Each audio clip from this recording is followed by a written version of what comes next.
Good evening. Welcome to the forum on the school ballot question. My name is Richard Berrena, and I am the moderator for this evening's event. Holyoke is a wonderful city with a rich and diverse culture, and whichever side one is on regarding the ballot question on school funding, we all share a unique privilege, that of being a resident of this great city of Holyoke. It is great to see the civic engagement, and it is great to see the concern for the city. So before I introduce tonight's distinguished panel, a few ground rules. Please turn off all cell phones. The order of the speaking will be Kevin Jourdain will give a 20-minute presentation outlining the concerns of the specific ballot questions, and each speaker will have a short statement, after which they will have been both pre-submitted from the internet and online, and questions submitted from the audience will be by index cards, which we will hand out. We'll be glad to answer any questions. So again, thank you, and now I'll be introducing the panel. Starting with Kevin Jourdain, Holyoke attorney and former president of City Council. Pres Macy, Holyoke resident and business owner, general manager and founder of Applied Light on Commercial Street in Holyoke. Linda Vacon, health services director at Haybrook Village and Ward 5 City Council. Greaney, retired educator in the Holyoke school system and former school committee and city council member at large and current candidate for city councilor at large. Bresnahan, city councilor at large, who is serving his last term. Wilmer Puello, Air Force veteran, currently serving at Barnes Air Force Base and candidate for city councilor at large. And we also have with us this evening David Bartley, Holyoke attorney and Ward 3 city councilor. And I'd also like to recognize some of the candidates who are in the audience. And please forgive me if I forgotten anyone, just raise your hand. Jordan Lemure, city councilor at large. Mark Hickey, Ward 3 school committee. And Michael Siciliano, Ward 4 city council. All right, with that, I will take it over to Mr. Kevin Jourdain, who will give his presentation.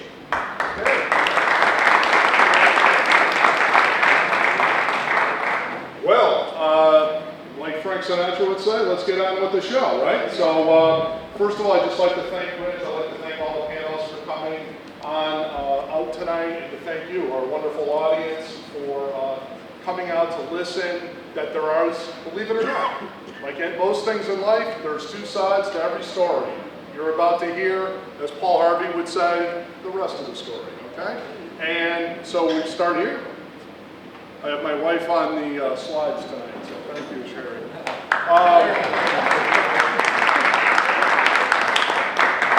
So what is this that we're talking about? What do we have that is presented to us that they're asking for us to vote on coming up on November 5th? There's a proposal to have a debt exclusion tax override. This additional tax bill would be placed on top of the regular property tax that you already pay until the cost of that project is paid for. So that's basically what a debt exclusion. It's specific to a specific project. In this case, their proposal is for 2 new middle schools, and that's what they're seeking. So 2 new middle schools, they say that the cost is going to be $133 million. No bond has yet been approved by the City Council, but that is the number that they have come forward with at this time. They also say that it will take likely 30 years to pay for it. That has not yet been decided by the City Council until they bond. They could go 20 years, they could go 25, they could go 30, they could go longer than 30 years. But that is currently the proposal. The state has approved a 55% reimbursement, totaling approximately $73 million. That leaves the remaining $60 million to be paid by you, meaning the business of the city of Holyoke. So what is the cost when we think about that $60 million? You know, one of the things that you'll see in this presentation is there's some discussion about what the interest rates will be. Nobody can accurately predict yet. But throughout the discussions early on, and I went to pretty much every public meeting on this topic, and the number was between 4 and 5% interest rate.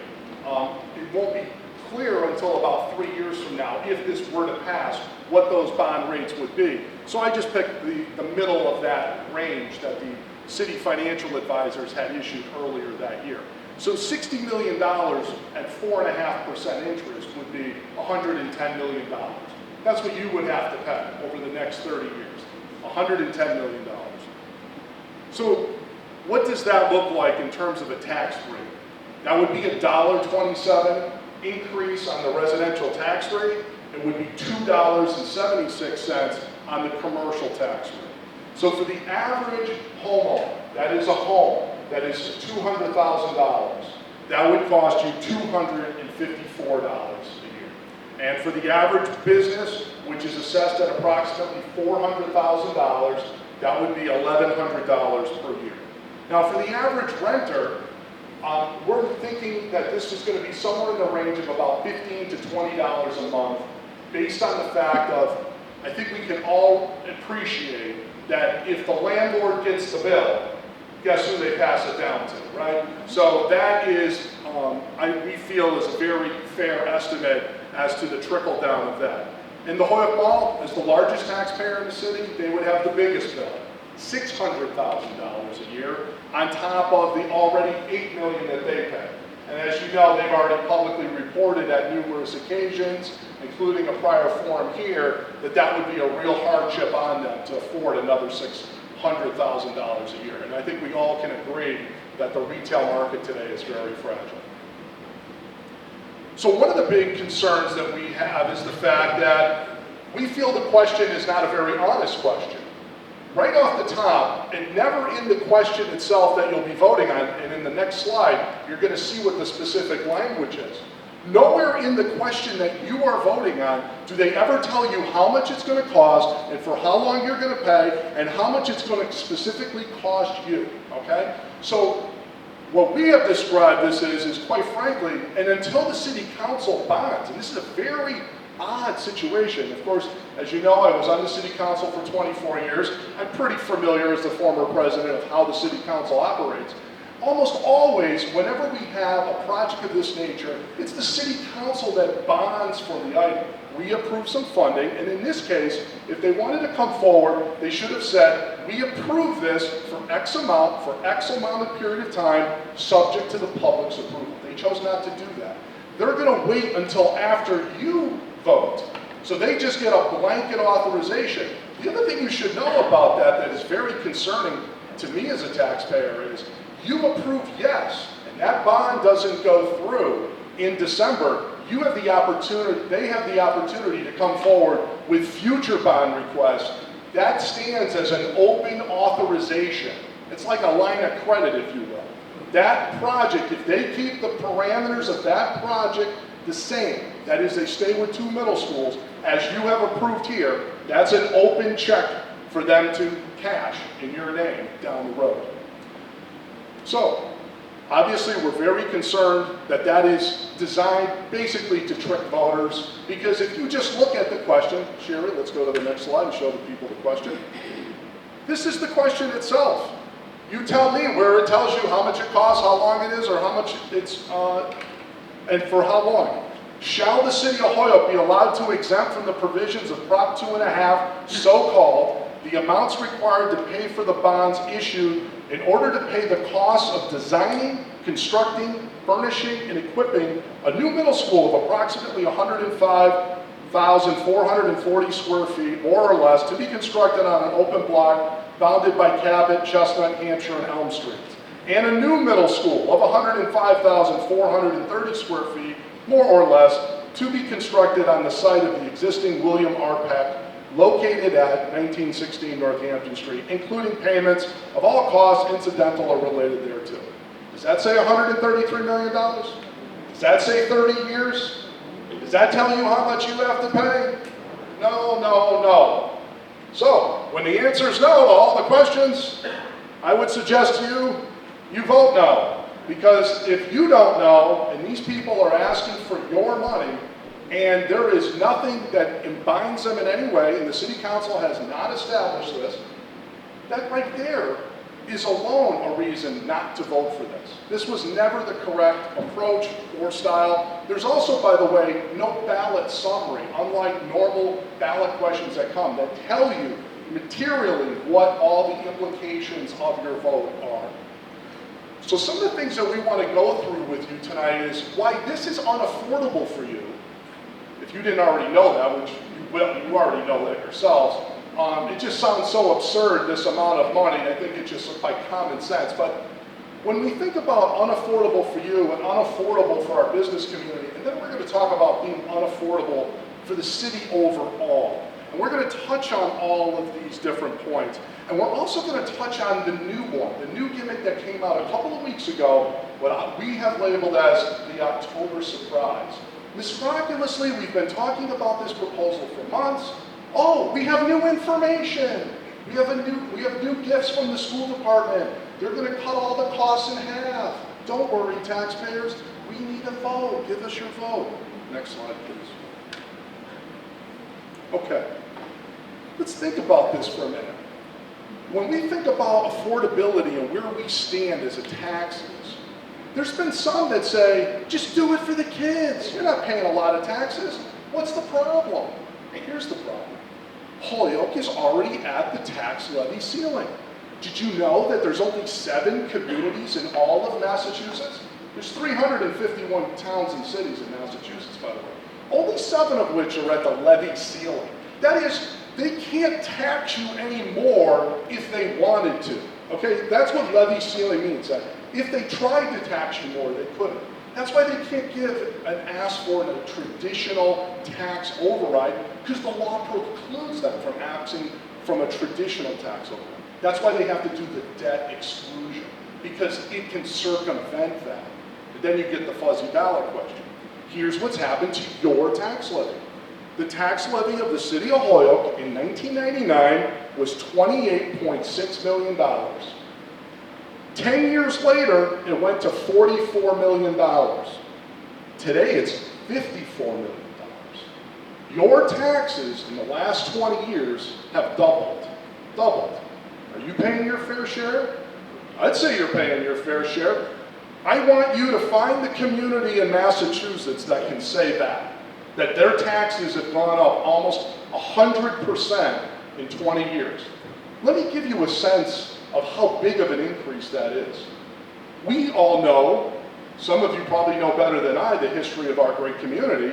Holyoke was founded as a town in 1850. When we were founded in 1850, guess what the tax rate was? $0. From 1850 to 1999, that's 150 years, the tax levy went from 0 to $28 million. In 20 years, not 150 years, 20 years, the levy, they have increased your taxes by double in the last 20 years than it took in the first 150 years of the city of Holyoke. Question, are you paying your fair share yet? You answer that question for yourself. Next slide, please. So, what does this mean for your tax bills? Like, let's turn this into real dollars. Okay. So we go back in history, in the time machine, if you will. 1999, your residential tax rate was $15.86. And your value of your home, the average home in Holyoke, was valued at $94,000. Today, the tax rate is now $19.29. And the average value is $190,000. So the average bill that you were paying 20 years ago was $1,495. Today, it's $3,677. Are you paying your fair share? And by the way, you gave them an extra $28 million a year. Why can't they pay their bills? Why can they never manage the budget, even though they have an extra $28 million a year coming in every year, on top of federal aid, state aid, all these grant funds? Commercial. The average commercial tax bill went $7,500 20 years ago. Today, $14,000. That excludes them all, by the way. So as we're not monkeying with the numbers. Non-mall, double. Residents, 146% increase in your tax bill. And guess what? They got more in store for you. We're going to show you here in a minute. Let's go. Now it gets real special because in 2018, The good news is housing market is up. So the assessors, they're doing their job, but nevertheless, it's going to mean more out of your pocket. They went up on the residential property values 5%. They have already announced that they're going to go up 5% more. And as you know, due to your generosity as taxpayers, 55% of the taxpayers at the last election also approved a 1.5% CPA tax increase because we were told all the wonderful things that are going to happen with that. And oh, don't worry, it's only $26. So, you know, we're a charitable people. We gave them that money, $26. Now, they're allowed to go up on the levy. That'll be $92. That's the 2.5%. Now, if we have, on top of the 2 value increase bumps, a debt exclusion tax override of 7%, that's that $254 I mentioned earlier, okay? Not $130, by the way, that they're saying in their literature. I'm going to debunk that momentarily.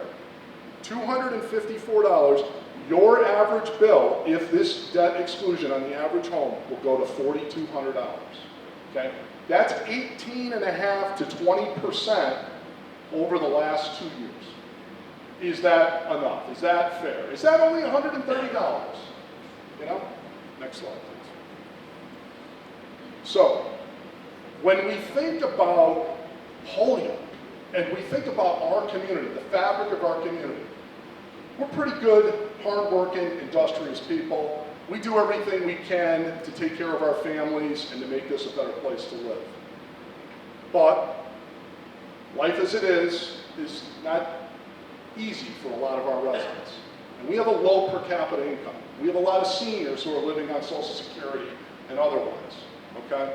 So when you think about our average tax bill, $3,677, you know what the per capita income of Holyoke is? $16,000 a year. That means already you pay 22% of that income on your property tax bill. That's a lot. And you know what? Before the override, that's already the highest in all of Massachusetts. No other community, I happen to put the other ones here that are just in Hampden County, cities and other in Hampden County, Springfield, Westfield, Chicopee, West Springfield, Agawam. But this chart, you could make it for all 351 and Holyoke would be number 1. Now, they want an increase. 4238, the number we mentioned earlier. That would go up to 26%. 26% of the income. Now let me tell you this. I know a lot of seniors, having been in elected office, there's a lot of people living on $800, $900, $1,000 a month in this community. If you're a Social Security recipient, you're living on $800, $900, $1,000 a month, and somebody says, Holyoke City Hall, I need $4,000 a year. I need $4,200 a year. You're paying literally 40% of your annual income just to pay your property tax bill. Do it for the kids. Next slide, please. Current business tax rate, $39.87 right now. Second highest in Massachusetts. But apparently the group that's advocating this feels second place is not good enough. They want to be the highest in all of Massachusetts, so they're proposing a $2.72 business tax increase. We will now go from the second, and by the way, we're not second by much. We will by far go to the highest in all of Massachusetts, not even close. I already talked to you about the Holyoke Mall, $600,000 increase. Oh, by the way, does anybody want to buy JCPenney stock? How's your Sears stock doing? Okay, what is the prognosis of retail in America? What is the prognosis of malls in America? Enfield Mall? How about the Fairfield Mall? How's that doing? How is the Eastfield Mall doing? How's the Berkshire Mall doing? I mean, these things, there's like, you could go to deadmalls.com and there's hundreds of them that are absolutely gone. And then the question becomes, they are predicating our future on that Holyoke Mall being here 30 years from now. Because if it's not, guess who pays? you pay. Not just your 130 that they put in their flyer, you're gonna pay the 254, and then they're gonna come around again for the 15% that the mall's paying. You get that too. So if the mall's giving us $8 million a year, do you think it's in our best interest to also say, hey, thanks for the $8 million, but here's another $600,000 bill, and if you make it, great. If you don't, well, thanks for coming to Holyoke. Let me ask you this. If you got the highest business taxes in Massachusetts, are we likely to get business growth and jobs coming? I think we already can agree we don't have enough growth in this community. So I want to talk about the October surprise. This one kind of took me back a little bit for a number of reasons. One is, if this has been so studied and vetted of a proposal as they would have you believe, you would think that you're not going to start changing your numbers a month before the election. Like, you don't just put this all together on the fly, right? Okay, so even by those standards, but having been in politics all life, I've pretty much seen it all at this point, and here, this one really takes the cake. Let me tell you why the $1 million gift that the school department, Dr. Zweig mentions, he mentions it today in a letter to the editor, that he is committed, as if he will be here for 30 years, he personally is committed to give $1 million from the Holyoke school budget to the taxpayers of Holyoke for the next 30 years. Let me tell you why that can't happen. Point one, the law department has already ruled in a legal opinion he may not make a direct contribution of $1 million to pay debt service. That's point number one. Point number two, it is also illegal because Holyoke happens to be at minimum net school spending. And you know what that means? That is that Holyoke's local contribution to the schools is set by state law formula. And they cannot give us back $1 million because by law, we are required to give them the minimum net school spending, which right now is about $10.8 million. So as charitable as he wishes to be, it can't happen, it won't happen, but let's just say there was $1 million extra over minimum net school spending. That's not the case. In fact, he even cited and made in prior budget hearings in fiscal year 2012 and 2016, he and Mr. Soto, his financial assistant, made it a point to send a memo to the City Council, which I have kept, which basically says, you City Council didn't even meet minimum net school spending, blah, blah, blah, blah, blah. Okay? So believe me, now that all of a sudden he wants these two schools, oh, who cares about minimum net school spending? You know, oh well, that's not a big deal. But that is what the law says. That is not possible, and when they cannot make it in a legally binding agreement. So, let's just say that they had the extra. Who thinks that promise is going to be kept for the next 30 years? I'd be shocked if it makes it one more, okay? Because what they're invariably, and I've seen this for other departments, we had one particular situation that I don't want to get into all the details just for time, but I'll just point this out. They're going to say something like, we'll give you the $1 million, counselors, but just know we're going to have to lay off 30 teachers if we give you that money. Okay, and you know, here's the $1 million, you know, we're really short, you know, and they're always crying poor mouth, it's never enough. The budget was a fraction of what it is today, and it's still not enough, that's fine. Who really thinks you're ever going to see that 30 million? So legally you can't get it, and we already know just from our own common sense and human experience, we know that's never going to happen. Next slide. So there goes their $130 that they're bantering that around. That's the gimmick, that's the hook. Oh, don't worry guys, $130, just give us your money. Well, here's the next one. So I point this out, by the way, just so you can see, this is on their own turnaround plan on the Holyoke School Department website. City admin credit, this is where they're looking to play a shell game with the money. It reads that there's $148,000 administrative credit for certain services that the city of Holyoke provides to the schools. We can take a credit, certain things like law department, retirement expenses, personnel expenses. There are certain things, and what they're looking to do is turn that 148 into $1,148,000. Okay?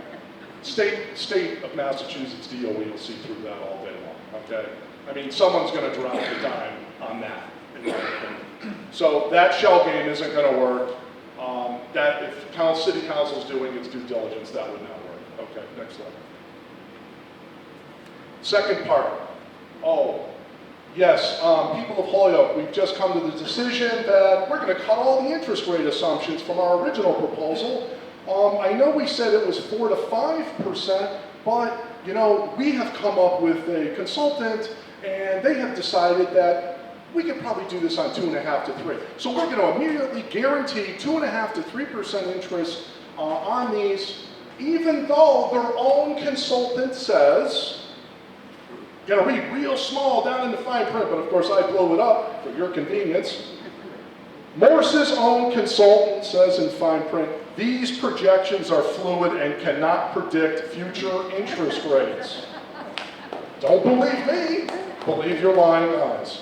Okay, now the other point I'd like to make is the city treasurer, I thought, did a really nice job at the forum. She said, there's no way they can guarantee 2.5, 3.5, 4.5, 5.5. We don't know that. We don't know what those are even going to be 3 years from now. So for them to guarantee, promise, put it in writing, and tell you it's $130, and all of that, and shave off like $10 million off the cost in those interest charges by changing their funny interest rate assumptions.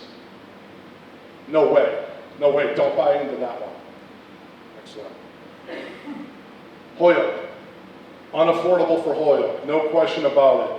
I'm going to try and go quickly through these different points, but this is the state of Holyoke, unfortunately. We have a $2 million approximately structural budget deficit. We have been consuming our free cash like it's going out of style. About 7, 8 years ago, we used to get certifications between $5 and $7 million in free cash. You know what? They're not saying this before the election, but it's coming soon. You're going to hear that this year's free cash is probably closer to about $500,000. Okay? And last year was about $1.5 million. They need every one of those dollars just to balance the budget in order to set the rates, because Massachusetts has a balanced budget amendment. It requires every city, including state government, to have a balanced budget. Unfunded liabilities. Holyoke has employees. Newsflash. We have great employees. We have a $150 million unfunded pension liability. That is required to be funded by 2040. When's that going to get paid? That is consuming a large portion of the budget. It's even going to keep going up. You talk about finances, and you watch the yes people just run the other way. Okay? Nobody will ever engage. I've offered to debate the mayor. I've offered to debate Councilor Macy. I've offered to debate any of the proponents regarding the finances of this. Offer not taken. In terms of the GASB 45, unfunded post-employment benefits, $300 million. That's employee health insurance. One independent study analysis done by one of the research firm in the Boston area said that Holyoke has among the very highest, certainly the highest here in Western Mass, liability. It would cost a $2,400 a year increase in your property taxes to pay that for 30 years. That's how big that is. They got no answer for that one. They're hoping the state swoops in with some money. A lot of communities are facing it, but we have it worse than others. The current debt service is $4.9 million. In the next couple of years, according to the informational forum that was recently held, that's going up by $500,000. Service fees. They just went up on the sewer rates 25%. Pretend that don't exist. You just heard about the water, right? Got to spend $20 million, folks, on a water bond. That's going up. Water rates 25%. You know, that's not kicked into the 130. Next slide. Stabilization fund. This is the last firewall before total implosion of the city in terms of its solvency. When the city went insolvent effectively and had state oversight in 1991, the city said never again we're going to have a stabilization fund. And in it they put $8.7 million. One bad news is in 20 years, there hasn't been one contribution from any of the mayors into that fund. Unfortunately, they haven't funded it. Here's where I'm getting really concerned. 20 years later, the fund doesn't have that much more in it than it did then. Why? Because they're using the interest off of that to help with the structural deficit. You know? Because they're running out of money. It's not quite that simple. Structural deficit grows, they're running out of dough. Anywhere you can get it. And what they'll do is they'll say, oh, this is just a one-time charge. It's for snow plowing. Or we got to buy ballot machines. Or they'll fill in the blank. Okay? That's what's going on. Next slide. Outstanding capital needs. Newsflash, things break. And if we give them $133 million on this school project, there's not going to be a dollar left for anything else. We have, and I think we would all agree, would like to have things like parks, playgrounds, streets, sidewalks. We got 100 abandoned buildings in town. Okay, what's going to happen with all of those? We have elementary schools that need improvements. There's a lot of stuff that's out there. Fire and police equipment. We have very little liquidity if we give them this for 30 years. That's why we got to be more responsible. We have to cover, as a community, be good stewards. We have to take care of all these needs. Can't just look at one. You got to look at the big picture. And that's what the better options are all about, which we're going to get into. The debt exclusion is it causes me a lot of concern. One of the requirements of having a debt exclusion is by state law, you are required to pay that before all your other bills. So if they run into these operating liquidity problems, they have to pay that bill first. So what does that mean? Oh, well, if we got to cut police, fire, DPW, fill in the blank. We got to cut that first so we can make sure this gets paid. Next slide. So here's the other options. There is a better way. First point I'm going to make is, this was never vetted. This was a small group that made these decisions to go all money down, $133 million. As a matter of fact, when Dr. Zweit came to me as council president in 2017, he said to me, Kevin, we'd like one school, $60 million, we'll get 80% state reimbursement, and we're not going to have any tax increase. I said, it's tight, but I think we can make it work. Because I'm thinking 60 and we get 80, we're paying $12 million, we'll make that work. Okay? Somehow, that became two schools, $133 million, and a massive tax increase. In a matter of just a period of another year and a half later. So I want to like to go briefly through some of these. Sure. One is lynch. First of all, we have to ask the question, why are we selling lynch for $250,000 when we want to replace a middle school for $70 million? It's a good question to ask. Opened in only 1953, it was designed to hold 800 students. One of the things that should be looked at, if you had an actual diverse committee looking at all the needs of the community, is right there. Should we cancel that sale? Should we take that back by eminent domain? That should be explored. The only reason they ever closed lynch in the first place, and I know a school committee member at the time, Greaney, fought hard to stop this, was because they said they'll never need that school as a middle school again. Let's not forget now, the school committee voted not to do middle schools. 10 years later, here we are. Absolute thing you have to have. Give us $133 million of your money. We need middle schools. It's like a 180. Well, renovate Pecker Lawrence. I've heard things like, oh, we can't open the window. Okay, replace the window. We can do renovation in any building. If you listen to some of the talk, it's like nothing can be renovated. If you put $20 million into Lawrence, you put $20 million into Lynch, you put $20 million into Peck, you could have very functional, fine buildings. But what they're calling renovation is, we want it to fit to a preset limit, basically deconstruct the entire building and reconstruct it from the ground up, and that's what we call renovation. And if that's not renovation, well, Okay, well then that's basically building a new building. That's why they're saying renovation costs more. Let me give you a couple examples. 2 minutes, I'll get back. Let me give you 2 examples. We renovated Holyoke High School, much bigger than any of these buildings. All new windows, changed every window in the entire building. We put central air conditioning, did a full top to bottom rehab of the building, $20 million. New heating system. New heating system, thank you. Holyoke Community Charter School, not talked about too much. Anybody remember the old Mammoth Market? It was a flea market. Totally gutted the entire place, a warehouse, acquired the property and rehabbed it for $20 million. And they have 700 students, and they're in a lottery to try and get into that building, okay? It's a humble, simple building, but it's functional, and by all accounts, everybody's happy there. I mean, you don't need Taj Mahals in order to have and educate children. The difference in cost between renovation and building new is astronomical. It's almost the better part of $100 million. And you wouldn't need any override. Then we would have the money to do all the other things that we also need to do as a group. Utilize some of the space. We have so many fewer students than we had previously. This also needs to be examined.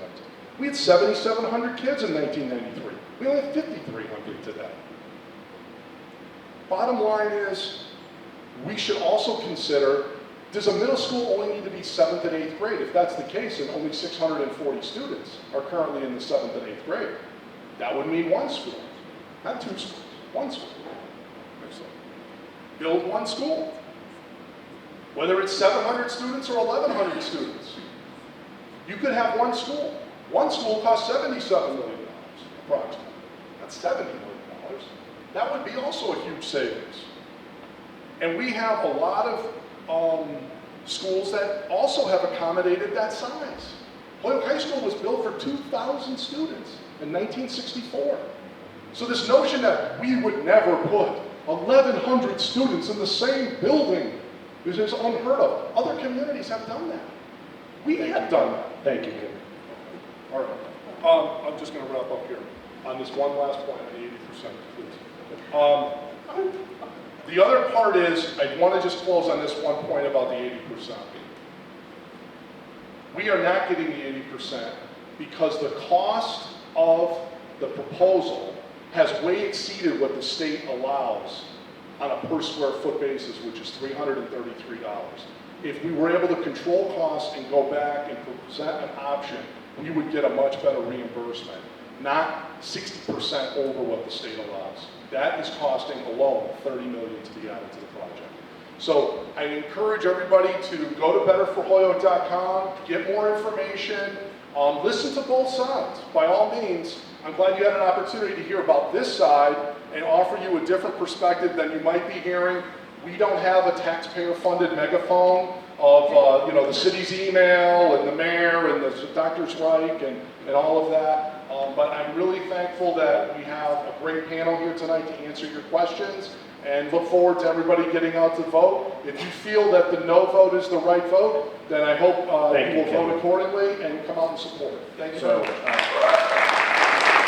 This evening, we're going to stand in order of 9 o'clock at the table.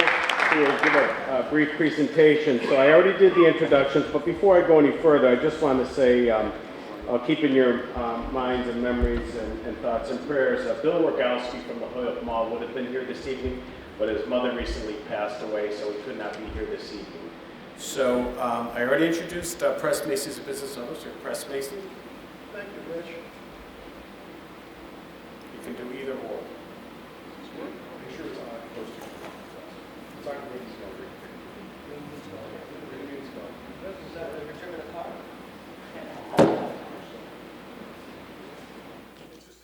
Thank you. I'll try this. I did make some notes, so I hope you don't mind. I'm not as erudite as Kevin is, but I do have some ideas here. Businesses in Holyoke get police, they get fire, they get utilities, and they get cardboard recycling, and they get tax bills. To understand a little bit about running a business, you should know that every business, big or small, operates in the context of many stakeholders. We have customers and employees. We have tax and reporting responsibilities to governments, local, state, federal.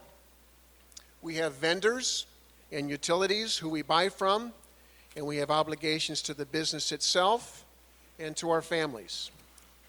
If we don't balance these properly, the business suffers. Balance is critical. When one of our stakeholders changes the environment, we have to rebalance. Recently, several of these outside factors have changed. Higher wages through a new minimum wage, higher unemployment taxes, higher operating costs, and now the possibility of an 18% higher property taxes in the next 2 years. Which stakeholders need to take the hit? Can businesses rebalance? We have some of the lowest property values in the region and the lowest property value growth. Who wants a property that does not increase in value? So today, Holyoke can benefit, today we have the second highest property tax rate in the Commonwealth, and with this design, we will have the highest rates. Holyoke can benefit from a robust community with jobs, taxes, and related economic activity. If the massive tax increase this proposal brings would add value to my property or my business, then I could perhaps get behind it. But this plan uses even the most expensive floor tiling. A local flooring specialist attended an informational meeting and learned that the project is specifying floor tiles that cost 3 times the cost of vinyl tiles used in our recent Holyoke Hospital expansion. These overpriced tiles just make the example. They do nothing to improve the education of our kids. They add crazy cost to the project and make operating a business or owning any property in Holyoke more difficult. How is that a benefit to the city? It's clear to me that needed improvements are justified. It's also clear to me that this plan is not the right one. Once the cash is spent, you'll find 30 years of difficulties. This bodes ill for me, for Holyoke, and for the kids it's intended to help. I ask you to vote no, so we can involve more people and ideas to in fact identify and solve the problem. I thank you very much for your time. Thank you, Pres Macy. And next, Linda Vacon. But before I go any further, I just want to put a note out, housekeeping note. I want to thank you, Nave, the director here, for presenting this group and getting it ready, and Brian for the setup of the room and equipment. So shout out to them. They do a great job. Good evening. I will be brief because many of you hear enough from me at the City Council meetings. However, I would like to make a few points. One major point is that of service. As representatives that are elected to sit on the City Council, I believe our first duty is to represent you, not tell you what to think, not tell you how to vote. But in order to know how to vote and make the best decision, you have to have accurate information. So as part of being a servant to the community, one of the pillars of that is accurate information from your government and transparency of that information by your government. As long as the chart that Kevin Jourdain showed on that screen that subtracts $1 million from the bond expense for this school project remains on the city website, your city government is not being honest with you. It has been officially and clearly discussed and debunked that the city school system can guarantee $1 million payment on the bond, $1 million payment back in administrative costs for 30 years. It is a good intention, and to the extent that it is written down on the website, I would say yes, they have a written agreement. However, There is no contract. There is no legally binding way to make that happen. And I think we owe it to all of you that the website should have the accurate information. And I would state to you that what you saw on the screen tonight is much more accurate than what you have read in now 3 pro-yes articles, and was sent out today from the school system, still using the $129 figure, when it has been acknowledged that it can't be binding. I acknowledge that Dr. Zweig is talking with the state education folks, and I certainly think that is a good thing that he is attempting to do. And I give credit for the effort, but the reality is that there is no such agreement and there is no such reduction. So as part of my role, I have been calling for the transparency. I am continuing to call for it. I am hoping a letter to the editor that I have prepared to send in will be published. We have been successful in getting some other information on these projects published. I've been supportive of the No group because what I've found in this unfortunate process is that we've had the Yes group, and then there's been no central place to have questions asked and answered. So out of a frustration, in my perception, a No group developed. Not to be against anything for the city, but to show the other side of the story and to talk about the other possibilities. Fairly early on, after I understood more about the economics, I said, you know, it's great to have an ideal plan and an ideal goal, and we would all love to have the very best option that anyone could ever come up with. But we also have to be realistic. Look at our whole city and come up with a realistic, better plan that is affordable for everyone and also good for our kids. So I thank you for the support and the feedback that those of you, some of you in the room have given to me. Sometimes I feel a bit of a lonely voice, although I do have a couple of hearty folks on the council that speak out their mind as well. And I just hope that we're able to continue to make sure all the information is out there for everyone to make their best decision. Thank you. Thank you, Linda. And now we'll hear from Howie Greaney. Good evening, everybody. It's a pleasure to be here to talk to you a little bit. First of all, I don't know if you read this morning's local edition, but there's a couple of quotes in here I'd like to give you coming from our city council. Regular folks, I believe that's you and me. Regular folks don't have to do the deep dive into the data. We're making things easy to understand. Rebecca Lisi. Okay. If we don't vote for it, you lose $75 million. The opportunity to build these schools and an opportunity to reinvest $4.5 million back into the classroom, students, teachers, and learning. These are quotes coming from your city council.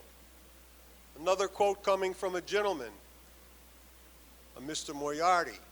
You're saving millions of dollars that go straight back into the classroom. You're saving millions of dollars that go back into the classroom.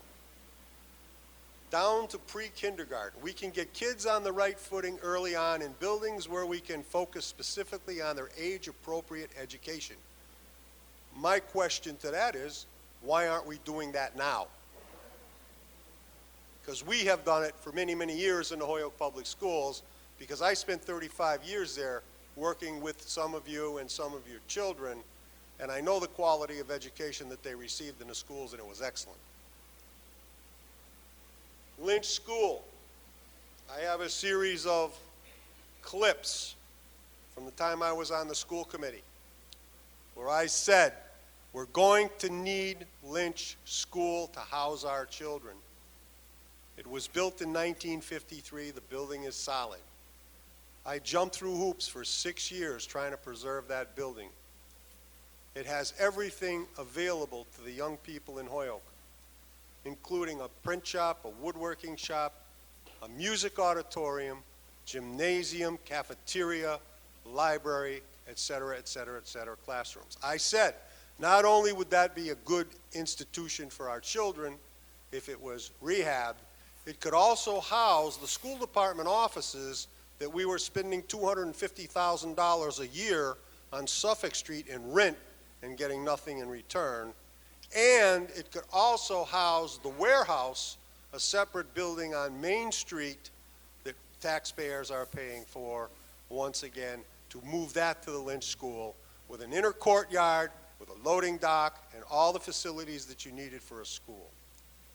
Building rehab, all you have to do is take a look at William Whiting School and Holyoke Catholic High School. Those buildings have been rehabilitated into beautiful apartments in downtown Holyoke. They said that they were condemned, these buildings couldn't be rehabbed. Well, obviously there's many people living there now. So building rehabilitation is certainly something that can be done in the city and could be done very effectively, probably at a much cheaper cost than building 2 new schools. And finally, they had a school, a portable school on the Amazon property now that was there for 4 years housing high school students. There was no hue and cry about conditions there. They disassembled that school, that high school, in approximately 4 days because I witnessed them do it. So there are other options that we have rather than putting a burden on the taxpayers that is going to hurt, especially the seniors and many of the people who are low-income earners in the city. Nobody in city government is more pro-education than I am or more pro-school. But I feel that this is not a good idea. It's not a good idea for the entire community, and we have to look outside the box at the entire community and make sure that everybody is taken care of, our young people, our middle-income people, and our older people as well. Thank you very much for attending tonight. Thank you. Next, we'll hear from City Councilor at Large, Dan Bresnahan. Thank you for being here, everybody, and just want everybody to know, like, this is not really about, you know, the kids. People that may say we're against this decision, no, you're anti-education, you're anti-kids. It's not the truth. I mean, I have children, you know, and I have 4 older brothers. We all went to Holyoke Public Schools. You know, I mean, I went to Highland, Kelly, Lynch. Most of these schools that I went to either closed down or torn down. And the big difference for me was that when I went home, my parents ensured that I did my homework, and they ensured that I went to college, and they instilled in me the dedication of how important an education was.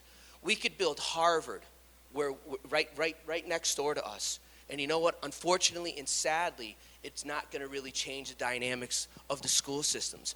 And that's the truth. We need to change the culture. Bricks and mortars don't make a community. It's a culture and the people in that. We have children that are instead of going to where you might be coming from, go down this way and you'll see how many kids are hanging out in that Chestnut Park. You know what? And they're not saying the rosary and they're not reading their books. That's the problem that the city of Holyoke has faced, is that the poverty in this community, because the state of Massachusetts has allowed this to happen, we have become the dumping ground of poverty. And we cannot build, and as much as I'd like to see new schools, I would go for one. I wouldn't have a problem. I'd advocate for it. Let's try it. When Kelly School was built, I was one of the first kids going to that school in the 70s, in 3rd and 4th grade. And you know what? It was God forgive me, it was a nut house. It was crazy down there. I was seeing things that 3rd and 4th grades that 3rd and 4th graders shouldn't see. And you know what? The school system, as much as people might want to paint the picture, and I don't want to be a negative Nelly here, it really hasn't changed. The violence has increased. The truancy rate has increased. The teenage pregnancy rate has increased. These are all factors that we're facing. I know people that as much as they want to participate in the public school system, they want their children safe.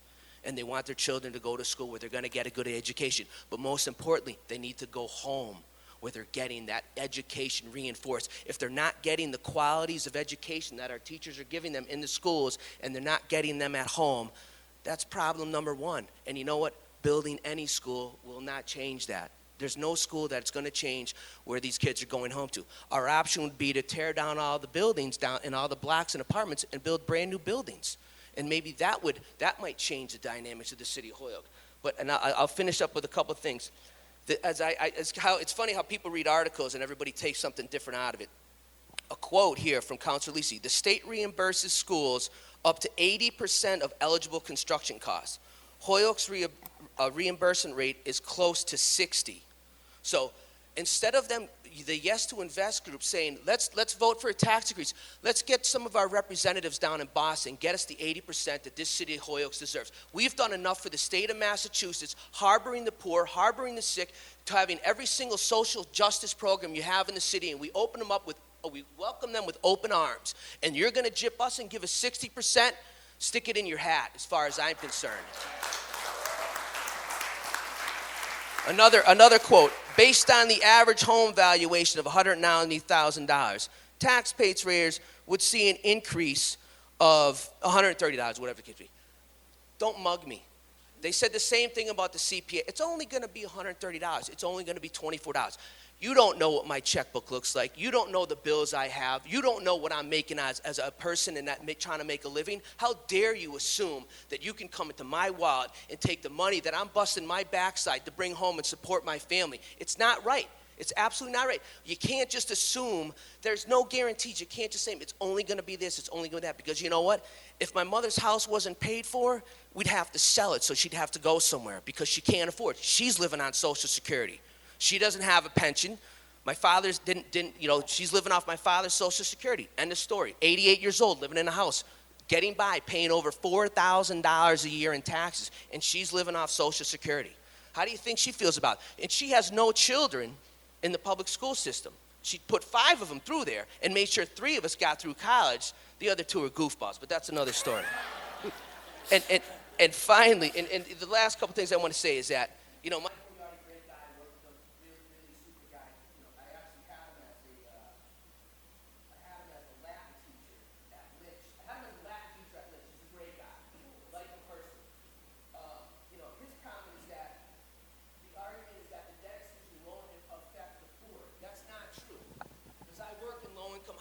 I work in low-income housing, and HUD and DHCD put an amount value on 1 single bedroom, a 2 single bedroom, and 3 single bedroom. So if I, as a landlord, am getting $900 a month to subsidize a unit from HUD, Uncle Sam, I can't go back to him and say, my taxes ran out. Can you make it $925? It's called fair market value, and it is set the year before that you can send rental costs out. So that rent increase is going to go on to the renters. So when someone says something to the effect of the rent increase isn't going to, taxes increase aren't going to affect the poor because they can't afford it. It's not true. The government only gives you so much per bedroom in every unit that you have. So if Joe Blow, who owns a 15-unit apartment block, his taxes go up $2,500 a year, he can't go back to Uncle Sam and ask them to increase the rate that they're giving them. He has to go to the tenants who can't afford it.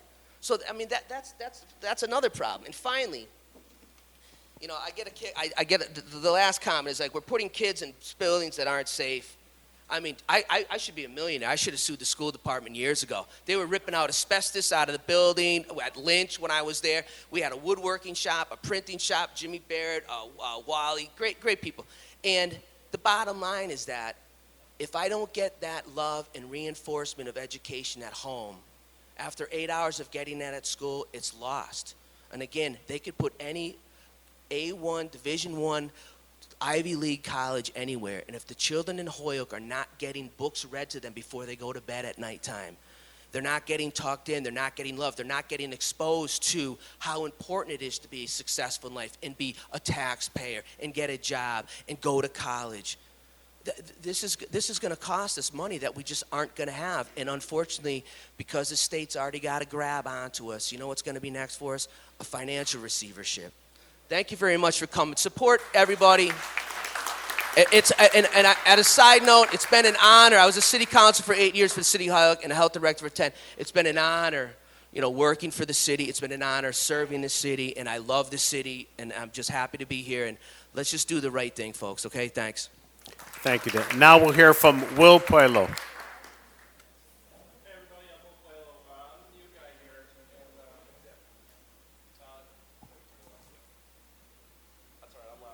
there's some big shoes to fill with Dan on the council, right? Like I said, I'm the new guy. I'm Wilmer Puello. I'm running at large, Air Force vet, 7 years active duty, stationed at Barnes. Yeah, thank you. Appreciate it. But no, I mean, I really appreciate the opportunity to be here. Thank you, Kevin, for the leadership role you've taken as far as this whole thing goes. I mean, we really got to sound the alarm on this, guys. This is just such an irresponsible proposal. We got to say it like it is, right? You know, we can't be beating around the bush out here. We gotta call it. We gotta say it. And it's funny because I'm out there campaigning every day, and the reality is that a lot of people don't know that there's a 30-year. Oh, can you hear me? Oh, how's that? Test 1, 2, 3. All right. Can I get it? All right. All right. Yeah, and the sad thing is that a lot of people don't know that there's a 30-year debt attached to this thing. You know, I'll go out there and I'll campaign and I'll say, hey, have you heard about the proposal to raise your taxes? They say, no, what are you talking about? You know, have you heard about the proposal to build the 2 schools? Yeah, I've heard about that. It's the same thing, you know, so we got to work to really tell people what's really going on here, because the other side's really not doing a good job of communicating the entire thing as a whole, even though they've had, you know, however many conferences they've had about it. But, you know, and Dan, I mean, credit to this guy. You know, I've done it. I grew up here in the city of Holyoke. I'm 23. My mother raised me on her own. And, you know, wow, what a strong woman. You know, I graduated at 17. I went to Lynch, went to Holyoke High. And, you know, I joined the Air Force. I think I found the right path. And that path is there.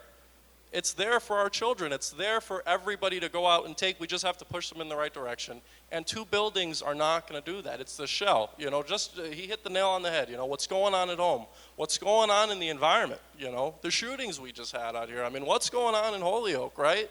What's going on in Holyoke? We're all saying it at home. It's about time we start saying it in community forums. You know, what is going on in our city? So we got to take it back. We got to step up. We got to start doing something, get involved. You know, it's sad, like I said, how many people aren't involved and don't know what's really going on here.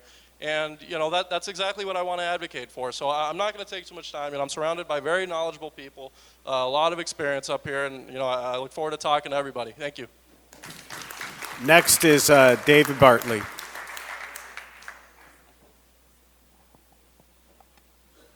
Good evening. Thank you everybody for coming. I am not the new guy. I just want to I'll give very brief remarks. Those are famous last words. Will, thank you. Danny, thank you for your service. It's been a joy sitting across from you the last 8 years. We've had so many laughs. A couple arguments, but mainly a lot of laughs. Howie, I'm so thankful you're running again, and I hope we can get behind Howie and Will to bring some new energy to the City Council.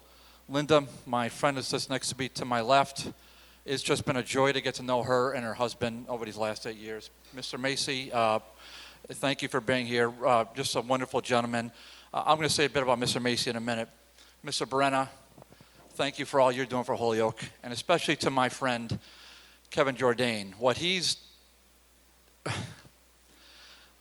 brought to me personally, just sitting beneath him for my first 6 years on the board, just his sense of humor. I mean, I get his jokes. I mean, I think Kevin is hysterical, but the amount of energy he brings every night to this effort to city government, and of course, thanks to his wife, and thanks to all of you. I'm going to touch on some small points. I am a very proud 1983 graduate of Holyoke High School. Why did I go to Holyoke High School? Well, I was 13 years old at Blessed Sacrament.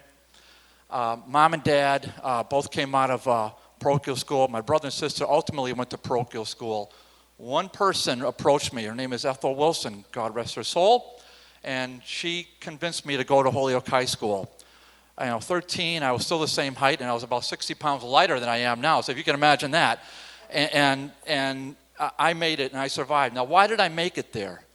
I made it because of Mr. Shevlin, Mr. Sears, Miss Bach, Miss Johnson, Miss McKenna, Miss Moriarty. I could go on Mr. Lockery. And I want to say Miss Bach twice because that's how much she meant to me. And that's why I made it through Holyoke High, and then I went on to other things.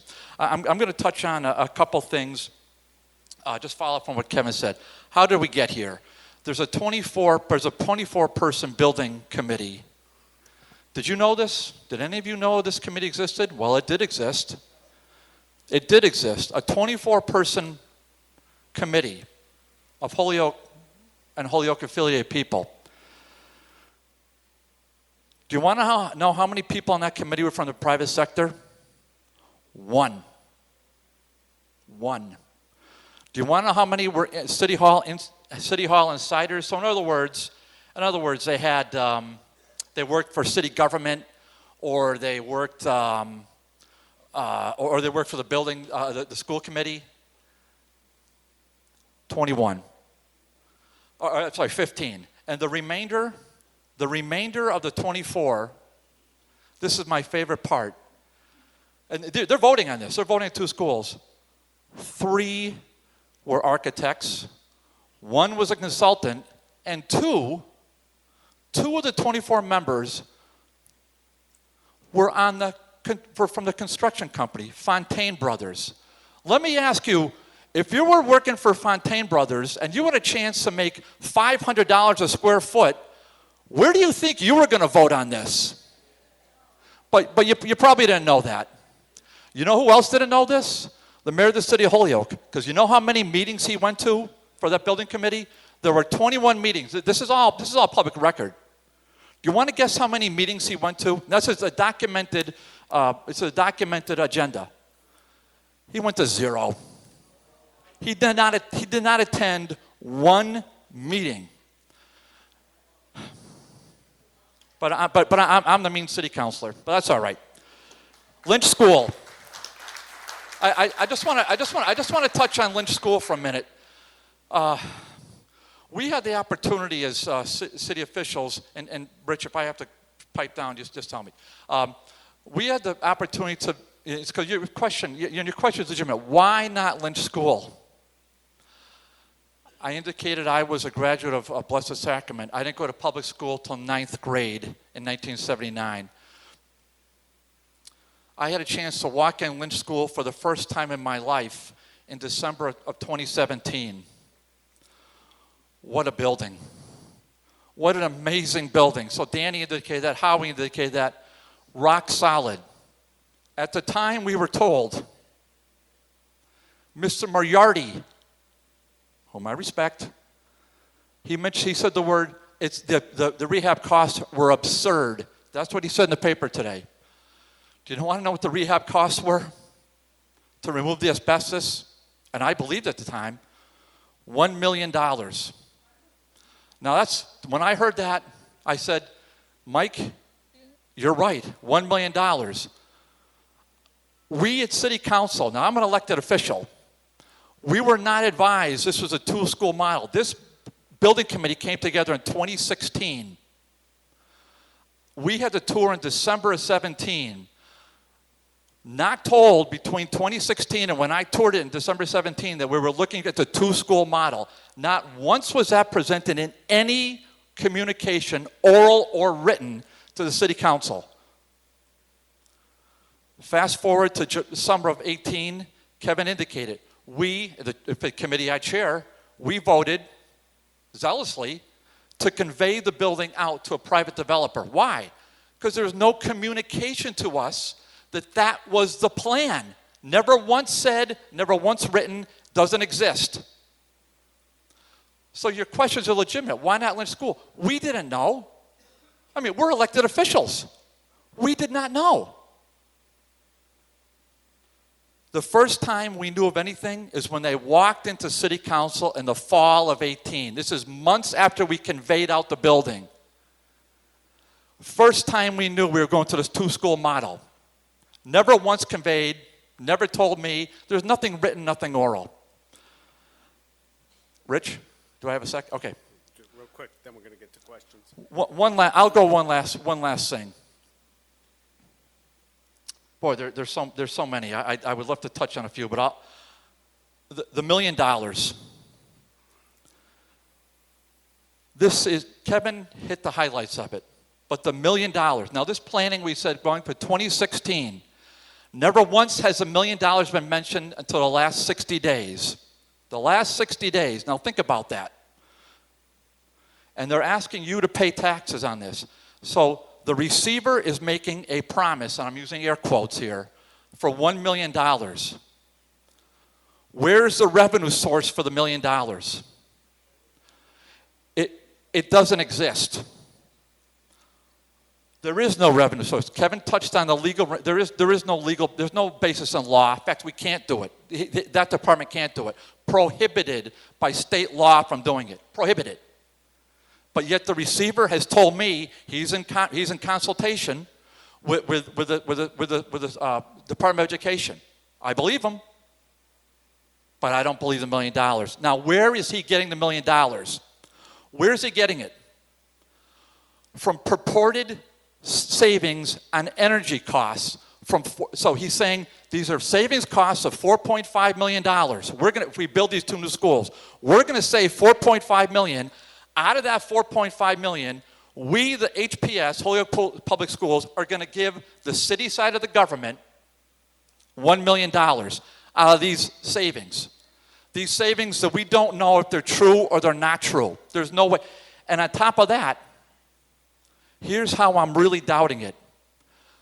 The assumption might be that we could save on energy costs because why? We have a fantastic Holyoke gas and electric system. By the way, everybody around us has had their power knocked out. Once again, Holyoke's power is on. Nobody lost power in Holyoke. Thank you, HG&E. So remember that $4.5 million the receiver said we're going to save in energy? Over here we have a mayor who on April 22nd, 2019, Earth Day of all days, for heaven's sakes, he writes his manifesto, no more fossil fuels, not in my world, so no more natural gas. Natural gas expanding the pipeline. Talk to Jimmy Lavelle, because he said it on public record in City Council, came down like a man and said it on the microphone. We cannot expand to businesses, new businesses, forget it. We don't have the capacity. Jimmy Lavelle said on the microphone in a public meeting, in a subcommittee meeting, thank goodness I attended because I learned from good people like Kevin and Linda, and my friend Joe McGivern, who shows up for every city council meeting. We may not agree on much, but he shows up, and I respect him for that. If you want to have power for the 2 new schools, you cannot receive it from natural gas. We don't have it. It's going to have to be propane. You might as well just throw some logs out there and start burning them and have energy from that. Propane or electricity.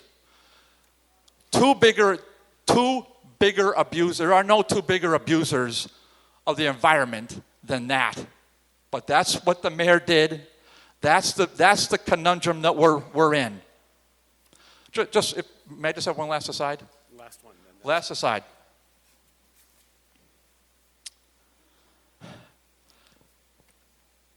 I received an email forwarded to me by yet a very brave department head this afternoon, and I have it right here. I have the email right here on my computer, forwarded to me by a department head. And I'm going to read the pertinent parts. But what Kevin said earlier is the state of the city's finances. We are on, the city of Holyoke is on the edge of a knife as it is. For many reasons. There's no reason to point fingers. I think we generally know what they are. But here's what the department head wrote. I just have to put my glasses on and just let me read it. Good morning. As many of you know, the city is constantly fighting litigation claims. Many of these claims could be litigated and or settled fairly quickly if it were not for lack of funds. I wanted to reach out to each of you to see if you would be able to support these efforts within your department budgets. Now, I'm going to get to the good part in a second, but this just happened a month ago in City Council. We start the fiscal year July 1st, I think as most of you know, and we run it to June 30th. That's how government works in Massachusetts, municipal government. Generally, when you set the budget July 1st, you don't really make a whole lot of financial transfers until maybe after free cash is certified and the tax rate is set, maybe in January of the following year. We had financial transfers just to fund the Veterans Department a month and a half into the government. Where the transfers come from? Other city departments. So just keep that in mind. So we already did this once. I know I have reached out to some of you in an effort to fund the Veteran Services Department so they could keep their staff employed. I am sorry to have to continue on this same route, but we are currently out of options. Unfortunately, if these suits are not litigated and or settled within a timely fashion, it will cost the city even more. If you are willing to support us at all with additional funding for the solicitor's budget, we would be most grateful. So what is she saying? The city auditor is saying, we cannot run the government until other city department heads from a city budget that's only a few months old, unless you voluntarily slash your budget, volunteer financial transfer to the solicitor's department, the law department, and to fund litigation claims against the city of Holyoke. Mamma mia. This is how desperate we are as a city right now. All right, David, Thank you. I want to say, everybody, thank you for your patience. Thank you for coming out. It's been wonderful to talk to you.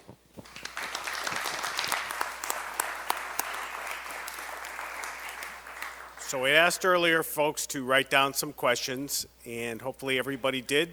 I also want to recognize another gentleman came in for City Councilor candidate, Israel Rivera. Thank you.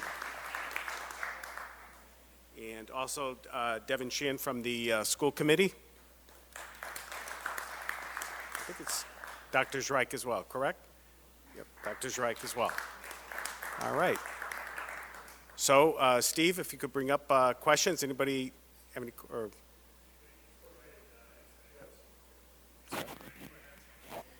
we do have some that were submitted, but I want to make sure that we get folks in here also a chance to, if they have a question. So while he's passing them out, please just see Steve and write down your question.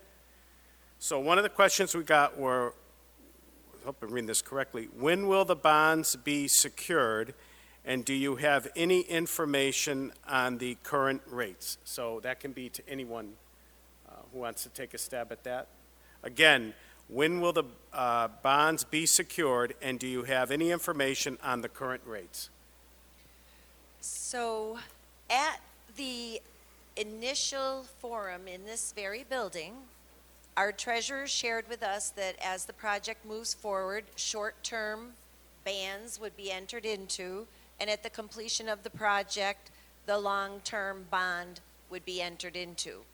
Subsequent to that meeting, there have been statements made that the basis for which those interest rates were lowered was that the bonds could be secured earlier. So I questioned the chief of staff on this matter. If this is indeed true, does that mean that we would then need to start paying on these bonds if we were actually to secure it immediately?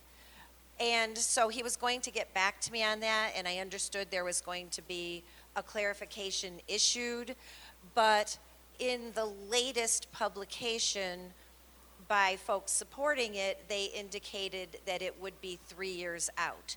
So I am left with the understanding that the very best answer we've received so far was from our treasurer, who said nobody knows what the interest rates will be. Okay. The proponents say that they will pay the debt off quickly through efficiency, so why are you saying it will take 30 years to pay off the debt? Who wants to take a stab at that? Well, I'll pass the mic, but I will make one comment. The best predictor of future performance is past performance. And if anybody in this room can show me the last time or any time that our city government has given us back any of the money or cut the budget to reduce the tax rate, I'll update my information.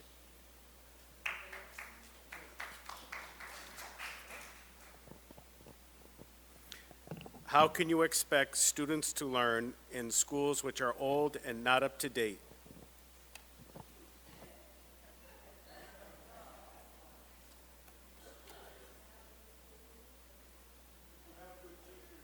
You have to speak up.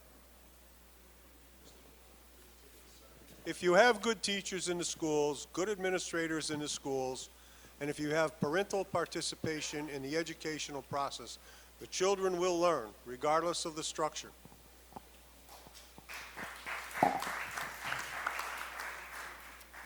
And Steve, if you have some of the questions, I can go ahead and, somebody want to go up, and Kevin, you want to get them from Steve? He has some of the questions.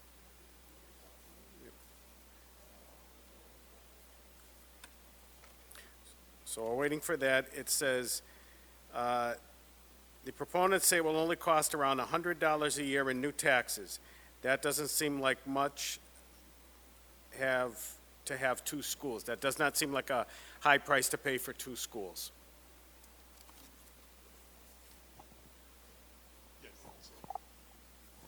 No, of course it doesn't. Of course it doesn't seem like much for two schools. But that's not a realistic number. They move the goalposts constantly. We just talked about that. And by the way, I don't know if you heard, but malls aren't exactly hip now. Lanesboro Mall shut down. Eastfield Mall shut down. Enfield Mall shut down. If Holyoke Mall goes away, that's $600,000 gone. Does the tax bill go away? Negative. So consider that. Thank goodness for Mr. Rogalski and the mall. By the way, malls south of 80% occupancy right now. Mr. Rogalski said that on a record the other day in City Council. So it's under 80%.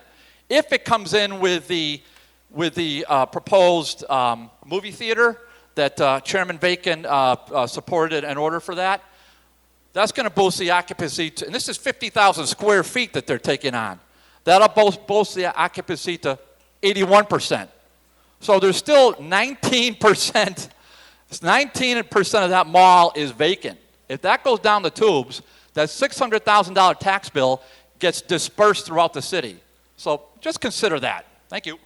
Okay, so one of the questions we have from the audience tonight is, what is the plan for schools if this doesn't pass? Can you promise me my daughter will have safer,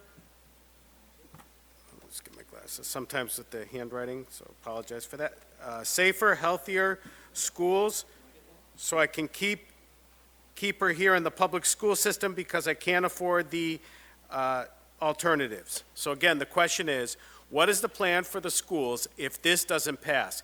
Can you promise me my daughter will have safer, healthier schools so I could keep her here in the public school system because I can't afford the alternative? So all I can say of my direct experience with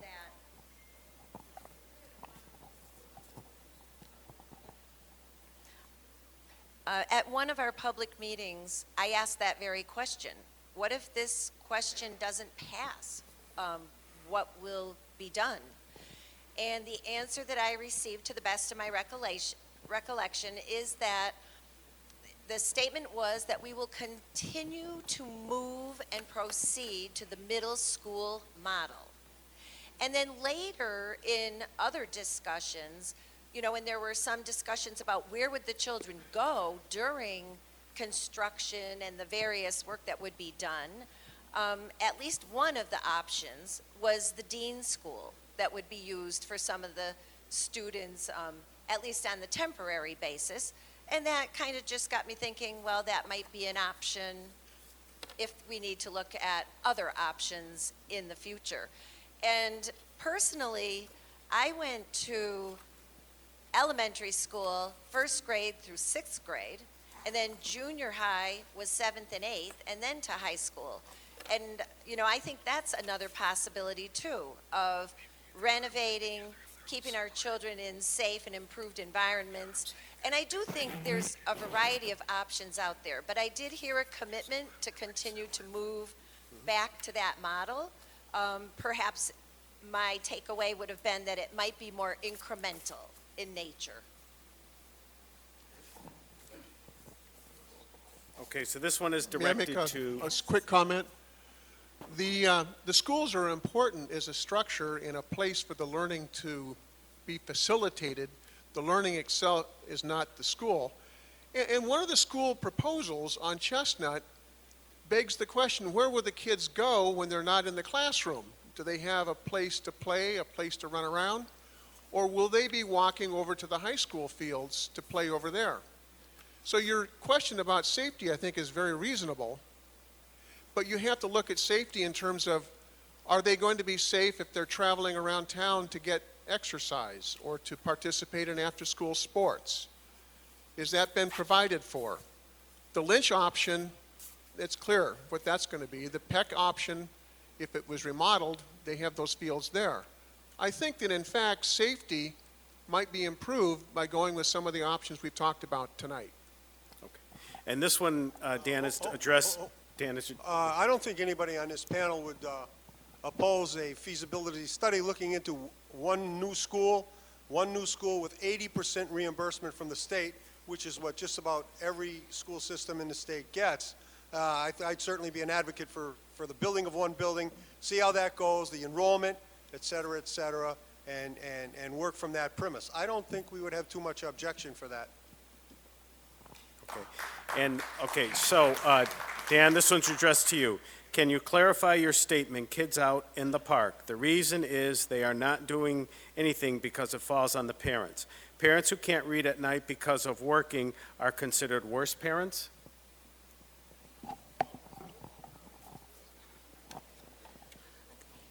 Clearly, that's not my point, and I appreciate the question. My point was simply that education is not, you can't drop off your kids to school when it's a daycare center and you got a free babysitter for 8 hours a day. Parents have to be involved with their children at home. And my point is that, this isn't New York City. If you drive down around here, you see a lot of young kids that if you're a parent, you probably wouldn't have them out at night. I've got 3 jobs. I coach 3 different sports. I make the time for my family. I ensure when I get home and I'm shoving food in my child's mouth that he's got his homework done. So, I mean, it's not an issue of working hard or how much you work or what your activities are. The fact of the matter is parents have to spend time at home with their children doing educational things. I would not allow my 6th grader out in a park after hours. When the street lights are on, your fanny's home, bottom line. So this question is it true? Yeah, this, can I touch on that real quick? well, I mean, it goes back to the safety in Holyoke, right? I'm a younger guy, and I spend a lot of time on social media. I'm not sure who's on Hello Holyoke and who saw the post a couple days ago about an older gentleman that went to the library and got jumped by 4. Yeah, I mean, come on, guys. Nobody wants to say it. I'll say it. Like, what do you mean? There's irresponsible parents out there, and those are the ones. That's why our kids are failing. Let's come out and say it. Let's be honest about it. I'll be upfront about it. So this next question says, is it true the city can support one school with no state reimbursement and no increase in taxes?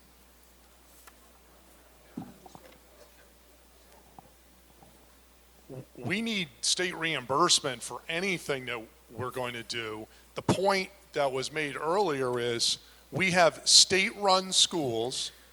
They decided to take over the schools. We didn't want them to take over the schools.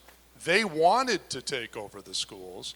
They hired a receiver, sent him down, said, you run the place. The problem is they came with an empty checkbook.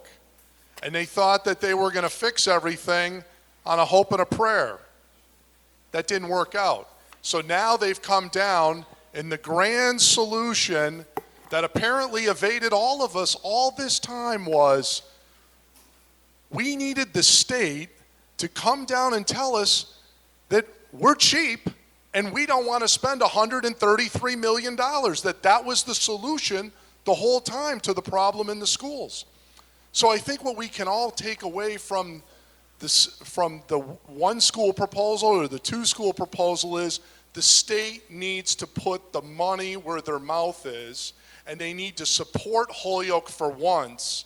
They're constantly shortchanging this community, and they want to put it on our backs. That's not right. We deserve our 80%.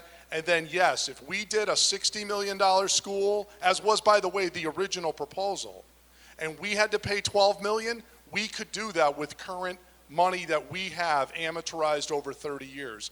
We could do that internally as we financed a large portion of the Holyoke High School renovation. So yes, we could do that.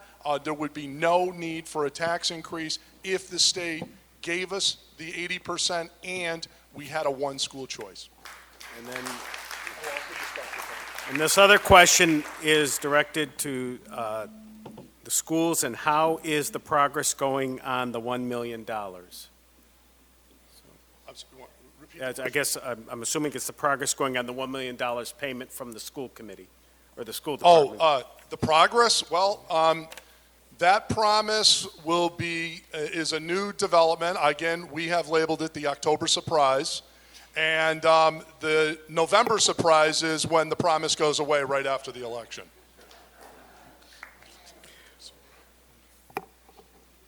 And this one's kind of combined with a couple others which were along the same line. What is the other plan?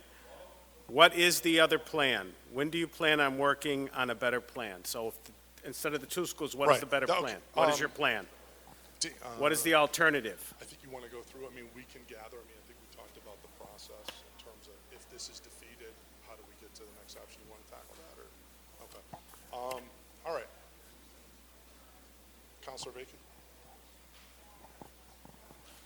I think in terms of future plans, depending on how the voters decide in the November election, once that decision is made, if the opportunity is there to go back to the table to come up with a more practical and affordable and fair plan for everyone in the city, we can do that. And I would note that unlike some other proposals that have been voted down in other cities, which have happened, it's happened recently in Amherst, they've been able to reapply in the next year or two with a different proposal. It allows to then come back and either modify the plan, go for renovations, or if it was following a vetting, I hope in a public forum in a similar way that we did our urban renewal plan. Many of you in the room may have participated in that. We had meetings throughout the lower wards for a number of weeks and months before that plan was pulled together. And I think if we had a process like that, it would work out to a better result. And I also think that we already have a fully developed plan for one school. People are recently and on an ongoing basis raising safety issues in that area. But in terms of design, there is one design, at least, that has been fully developed and approved, if you will, by the state board. So I personally would look forward to having a robust process with people in the public forum relative to such a huge project that would dwarf the current debt of our entire city. This is a huge issue in our city, and it cannot be overstated. And what is distressing to me is the degree, the high degree of the lack of knowledge and information that the people who will be voting have. That is the worst part of this to me. Thank you. So the other question is, the whole turnaround. If I could, Rich, I just we gotta just get add to the that. Here's a plan. Here's a plan. So just Melinda makes a great point. These two schools, $132 million. You know what it costs to run the government, the entire government of the city of Holyoke for 1 year? $132 million. So the entire city government for 1 year, that's police, fire, DPW, teachers, schools, you name it. 1 year, it's $132 million. Two buildings, $132 million. Here's the plan. Have a 24-person committee that's on camera like we are all the time as city council. Have it be made up of business people. Have it be made up of just normal people, not stacked. Hey, David, we got to get to the other question. Not stacked with City Hall insiders and consultants and Fontaine brothers that are going to profit from this. That's what you do. That's how you get community behind it, and you will get this community behind it. All right, so the other question is. Well, hold on, just quickly. No. Quickly. The majority of people in this room and the majority of people in the city want a united city. We don't want a divided city. Some of the things that have been put on the internet, on Facebook, and different things like that are highly insulting, name-calling and everything. It's deplorable what's going on as far as the division in the city. If we don't come together and make a go of it as a total unit, then this city is going to be divided forever. Very good point. The whole turnaround plan is not just about 2 new middle schools. Can you please let me know, how do you plan to support this, AKA teacher retention, moving to the K-8 model? Well, isn't that why the receiver's here? What's his job? That's his job. I mean, the job isn't to come in and throw this against the wall with a $132 million bill. That's not his job, is to figure it out. Start figuring it out. That's what I would say. You know, we're losing teachers left and right. These are Holyoke people that I know darn well leaving the school system. I have a friend from college, came back. He's quitting the job, and he came back from, he's quitting the job at Holyoke High after 3 months. Can't stand it. Start retaining teachers. Start retaining Holyokers that care a darn about the city. That's how you move it forward. And, okay, so we're going to get to the last 3 questions, see if we can get it done in time. If this proposal were to pass, what is the time frame it will open? People seem to think it will be open next year. So that's the question. It's 3 years. 3 right? years. It Okay. took 2 to 3 years, but you know we didn't know about the $1 million till 6 months ago, or 2 months ago. So you know maybe that changed. And by the way, in the meantime, where do you think the kids are going to go for the 2 to 3 years while the demos happen in construction? Does anybody know? Well, there's been no official announcement. They're either going to go in modules or they're going to go in existing buildings. So for 2 to 3 years, that's where the kids are going to go. They're not going to be up and running for next fall. They're going to be in module buildings, maybe, but they cost a lot of money. Kind of like what they had at Paulo Freire School of Justice up there on Lower Westfield. So they'll be in buildings like that, or they'll be in existing buildings. The same existing buildings that apparently are no good. Thank you. What is the amount of outstanding bonds currently? This is a 3-part question. What will the amount of outstanding bonds currently? Will the city be bonding for the fire hydrant repair? Is the city self-insured? Does the city have any outstanding liabilities? And quickly, I know that's a lot, but just try to quickly. Let's do one just to remember. Ask part 1 again.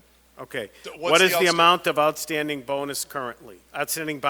If you don't count G&E, Water Department, and Sewer, it's approximately $30 million. Okay. Will the But city if be you bonding? do, much more. Will the city be bonding for the fire hydrant repairs? Yes, because, and it's actually not fire hydrant repair, because there really isn't a fire hydrant problem. Just to refresh everybody's memory, the city needs to replace 6 miles of pipe. For example, the situation up on Fairfield Avenue and Morgan Street, and there's quite a number of sections throughout. You go down to Main Street, below Dean Vocational, all those neighborhoods in there. The pipe, for example, at Morgan and Fairfield was installed in the 1880s, okay, a few years ago. Those pipes are now, you know, like this size down to this, and that is causing the water flow. Those improvements to add on the new $3 million is going to be $6.5 million. To add the 3 miles is going to be $6.5 million. On top of that, the water department is already bonding for $13.3 million to do another 3 miles of pipe. In addition to that, there's water tanks going out in West Holyoke, because one of the concerns about our residents that live in West Holyoke is if you had a serious fire, it would have a drawdown. That fire on Fairfield Avenue, I don't know if people realize it, used 750,000 gallons of water to put it out. It's a serious drawdown on the tank. Well, what happens when you only got one tank? If you had multiple simultaneous fires and things going on in West Holyoke. So to have redundancy in the system, they need to do all these improvements. So that will be bonded for, but it's going to have that $20 million is going to have to be paid with a 25% increase in your water rates. What was the next part? And the other one is the city self-insured? Yeah, I'm assuming you mean by self-insured, is it self-insured for health insurance and for most casualty and property claims? The answer is generally yes. For health insurance, The city has vacillated from different periods of time from being self-insured to fully insured, generally leaning towards self-insured as cheaper. In terms of property claims, we usually have a rider that if a claim gets so big that they have a excess policy that kicks in. Any other questions? No, that's it. Okay. I just had one last question, I'll pull it right out here. Yeah, we have one what are time the, for what one are the more new, question.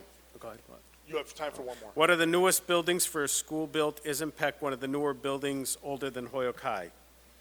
That's right, it is. Holyoke High School, if you recall, the current one right here, 500 Beach Street, was built in 1964, won the Bellamy Award, by the way. Peck was built in 1973, to much acclaim and to many awards, interestingly enough. Okay. It's a 40 years old, and when you hear things like, well, it's 40 years old, that's pretty old, you know, how many of your homes were built before 1973?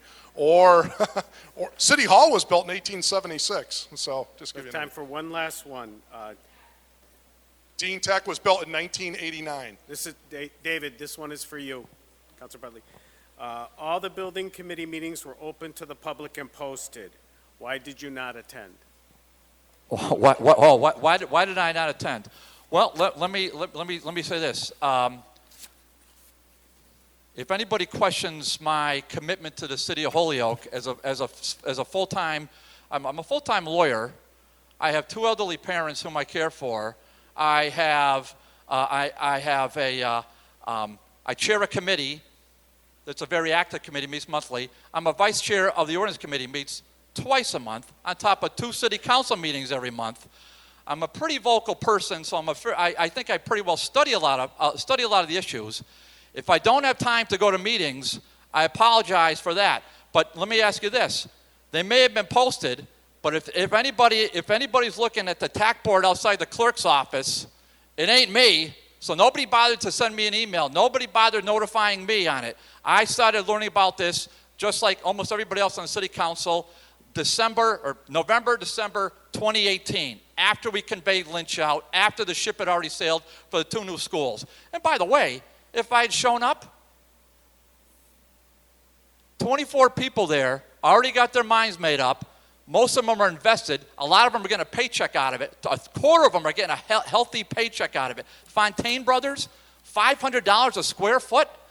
Steve Kravitz, now think about this. Steve Kravitz mentioned this to me the other night. What an incredible statement. The cost per square foot at this rate, I mean, it was on a 2,000 square foot house. At the cost that they have, the value of the house in Holyoke would be $1.2 million.